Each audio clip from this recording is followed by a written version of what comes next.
Bonjour, j'espère que vous allez super bien. Je suis enfin en train de tourner une deuxième vidéo. Je pensais la faire bien plus tôt et en fait une petite semaine après avoir posté la dernière, je suis tombée malade et en fait j'ai attrapé le Covid. Du coup ce à quoi je ne m'attendais pas, c'est que ce soit aussi putain de long.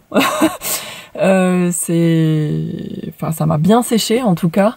Là ça fait 2 semaines que je suis en train un petit peu de remonter la pente et on va pas se mentir, je suis encore bien crevée. Donc voilà, mais en tout cas je recommence à faire une vidéo avec grand plaisir. Et je voulais aller un petit peu plus loin dans l'explication de mon projet, de tout ce que je veux faire autour de mon projet Kilimanjaro. Mais avant d'en arriver là, et en plus rester à la fin parce qu'il y a un appel pour tout le monde, je voulais un petit peu déjà vous expliquer un peu plus avant ce que c'est qu'un AVC. Parce que je me suis rendu compte par rapport aux questions qu'on m'a posées après la première vidéo, par rapport aux commentaires, que c'est pas forcément évident pour tout le monde. C'est un terme qu'on connaît tous, mais quelles sont vraiment les conséquences, je me suis rendu compte que elles sont pas connues de tout le monde. Donc j'ai essayé de faire le plus succinct possible. Un AVC, en fait, c'est soit un vaisseau qui explose dans le cerveau, qui explose, c'est vite dit, mais enfin qui claque, qui s'ouvre, c'est une hémorragie en fait. Soit un caillot qui se forme dans une artère beaucoup plus bas et qui, avec la circulation sanguine et les artères qui nourrissent le cerveau, monte jusqu'au cerveau et bouche l'irrigation. En fait, le principe, voilà, c'est que l'irrigation au niveau du cerveau, elle est bouchée pendant quelques secondes, quelques minutes, voire plus dans les cas les plus graves, qui vont donc jusqu'au coma et à l'opération. Et en fait, pendant tout le temps où certaines zones du cerveau ne sont pas irriguées, en quelques fractions de secondes, en quelques minutes, les fonctions arrêtent de fonctionner, cas de le dire, au fur et à mesure, et du coup, en fonction de la zone du cerveau qui est touchée, la personne devient hémiplégique, perd la parole, perd la vue. Ça dépend vraiment de plein de choses. Et avec des conséquences de toute façon relativement lourdes pour certains et très lourdes pour d'autres. Alors maintenant pour ma part, pour vous expliquer mon cas, moi j'ai fait ce que l'on appelle un petit AVC.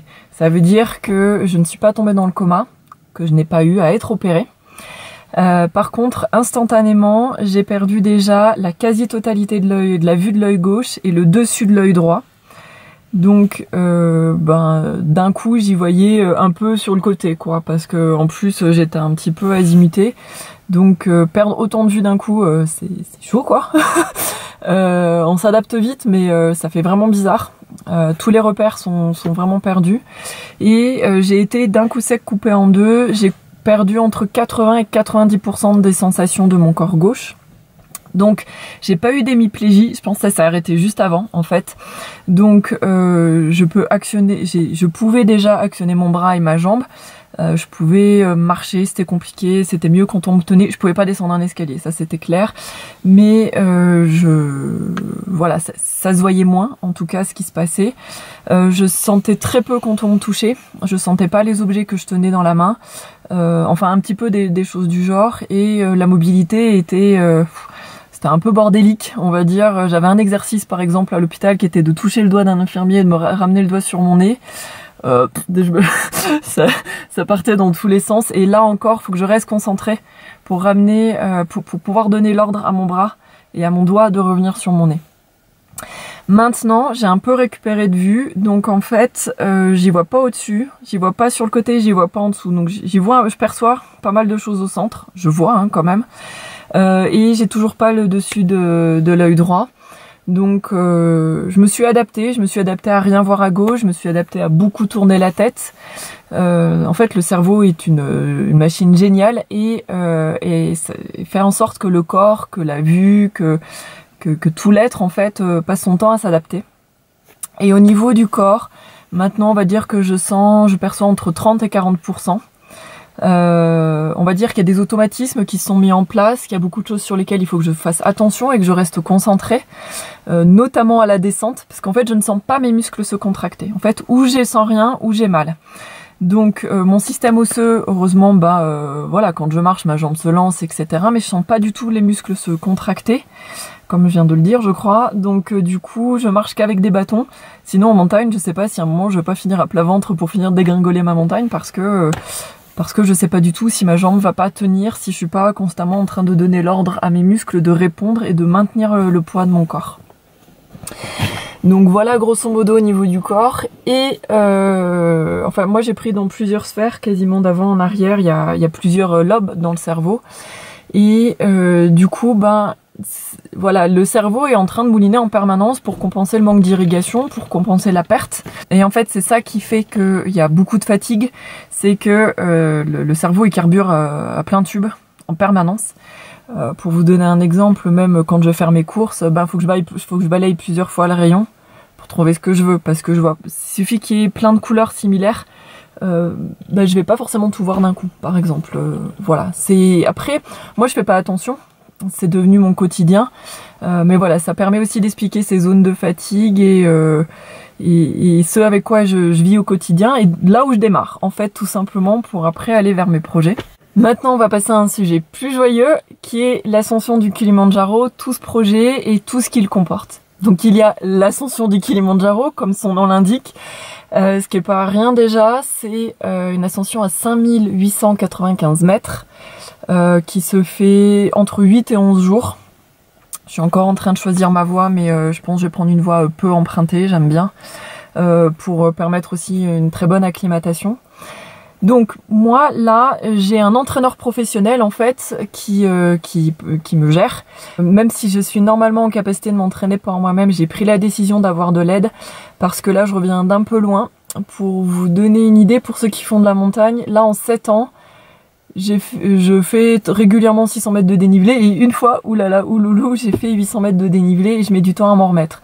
Donc on se rend compte que je pars vraiment de loin par rapport à ça. Du coup, il me refait toute une remise en forme qui a duré à peu près 3 mois. Là, j'arrive à la fin, mais on l'a repoussé pour me remettre en forme du Covid. J'ai eu énormément de chance, j'ai pas de problème respiratoire. Par contre, avec la fatigue, ça me fait un petit peu comme revenir en arrière. Même si quand on a fait un AVC, on a un master en gestion de la fatigue. Donc, je vais passer dans la phase 2 de mon entraînement d'ici à 15 jours, à mon anniversaire. Donc, ça va être pile poil nickel. Je vous referai une vidéo pour vous parler plus de la phase 2 et de l'entraînement en lui-même. Pour l'instant, je fais du circuit training, je cours un peu en fractionné à la montée. Alors, qui c'est qui court en fractionné à la montée comme une gazelle ? Entraînement numéro 2, post-Covid. Et je fais du fartlek, donc c'est-à-dire que je fais de la randonnée mais avec des changements de rythme. Le principe c'est d'habituer le cœur et de se réhabituer à l'endurance. En fait, au-delà de ce projet, il y a toute une trame. Déjà, je suis en train d'écrire un livre. Je suis vraiment dans la deuxième partie de ce livre qui sortira, j'espère, l'année prochaine.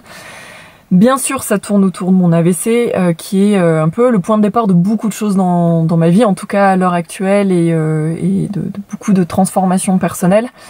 Je parle pas que de mon AVC, bien entendu, je parle de plein de choses autour de l'aventure, c'est une trame en fait dans ma vie. Je vais pas tout vous raconter maintenant. Et en fait, l'ascension du Kilimandjaro, c'est la suite. Et cette suite, elle va se transcrire sous forme de documentaire. J'ai toujours été très sensible à l'image. Je trouve que ça fait passer aussi beaucoup d'émotions. L'écriture et l'image sont deux choses qui me touchent particulièrement.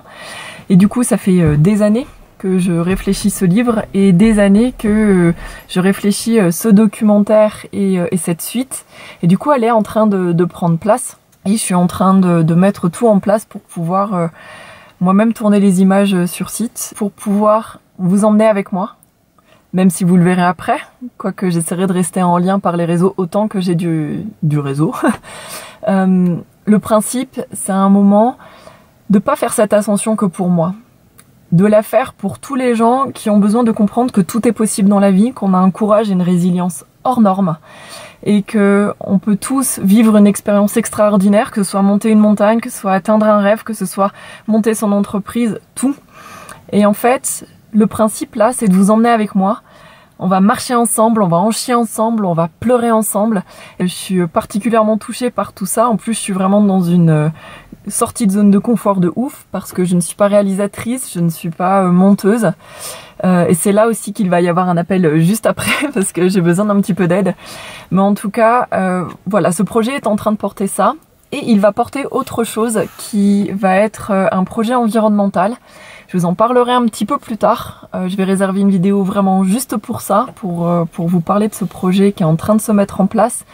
Pendant l'ascension, je vais faire un appel aux dons et qu'on porte aussi ça tous ensemble à partir du moment où ça vous touche, et ça vous touchera, je l'espère. Et du coup, c'est là que je vais avoir besoin de vous. Je pars du principe que c'est à plusieurs qu'on va beaucoup plus loin, que c'est à plusieurs qu'on arrive à mener des gros projets jusqu'au bout. Si vous ou des gens que vous connaissez ont envie d'être sponsors sur ce projet, ont envie d'être mis en lumière sur tous les réseaux, ont envie d'être mis en lumière sur mes vidéos et de soutenir ce projet-là si ça leur parle, c'est extrêmement bienvenu. Pareil, si vous êtes réalisateur, producteur dans le monde de l'image et que vous avez envie de nous donner un coup de main, merci de nous écrire aussi. Donc je mets une adresse mail en dessous qui s'appelle sacredmountains.expeditions. En fait, Sacred Mountains Expeditions, c'est une association que je porte, qui me tient à cœur depuis longtemps, en fait, que je rumine surtout depuis longtemps. J'ai toujours voulu aller en montagne et ramener le sacré à la montagne, en fait, parce que pour moi, on monte pas une montagne comme ça, c'est vraiment quelque chose de sacré, quelque chose de transformateur. Et tout mon travail, c'est de ramener le sacré, justement dans ce monde un peu montagnard aussi, parce que je suis une montagnarde en fait, avant tout. Et enfin, c'est quand même hyper important que je vous présente mon équipe, parce que tout ça, je ne le porte pas et je ne le fais pas toute seule, et bien heureusement, parce que je suis pas sûre que j'y arriverai. Donc je suis porteuse et initiatrice du projet, mais derrière tout ça, déjà il y a mon assistante Déborah, qui fait énormément de travail en montage de dossiers, en recherche de sponsors, en recherche de matériel. On a peu besoin de matériel, mais ça passe aussi dans certains gros budgets, qui s'occupe vraiment de tout l'aspect communication, qui répond aux emails, bref, qui me soulage énormément. Ensuite, je travaille en partenariat avec deux associations. L'association de la Caravane des Sources, qui est l'association de mon enseignante, Minté, la chamane de l'eau, qui m'aide à porter tous ces projets environnementaux, les projets autour de l'eau, et qui m'aide à faire mon rôle de porteuse d'eau. C'est un rôle chamanique, c'est quelque chose dont je vous parlerai aussi dans la prochaine vidéo, quand je vous parlerai plus avant du projet environnemental. Et il y a Angélique, qui est une amie, qui a une association qui s'appelle Gaia Dimension, qui s'occupe justement de tous les projets qui sont tournés vers l'environnement. C'est des personnes que je vous présenterai dans d'autres vidéos, enfin en tout cas pour celles qui veulent se montrer, parce que je sais qu'il y en a qui aiment pas trop être devant la caméra, mais en tout cas juste de parler d'elles, pour moi c'est important, pour pouvoir les honorer et pour pouvoir honorer leur soutien, leur amitié et leur travail dans ce projet. Donc voilà, je vais m'arrêter pour aujourd'hui, c'est déjà pas mal. Le principe c'était de vous faire pas mal d'explications, puis comme ça je pourrais vous faire d'autres vidéos en dehors de mon camion. Je me suis mise dans un endroit où en fait il y a énormément de monde aujourd'hui. Et du coup, pour être tranquille, en espérant avoir une assez bonne luminosité, il fallait que je me mette dedans. Bah voilà, c'est comme ça, la montagne, ça gagne tout le monde. Je voulais vous remercier déjà pour tous les retours que j'ai eu sur la première vidéo, sur tous les mails, tous les encouragements. C'est énorme. Pour moi, de sentir tout ce soutien et tous ces retours super positifs, ça me fait énormément de bien et je trouve ça juste super génial. Donc merci beaucoup. J'ai adoré vous lire et je vais adorer vous lire à nouveau. Je suis en train de préparer plein d'autres vidéos sur de la montagne, sur de l'aventure, sur pas mal de choses. J'ai hâte de vous montrer ça et je vous dis à très vite. Bye bye.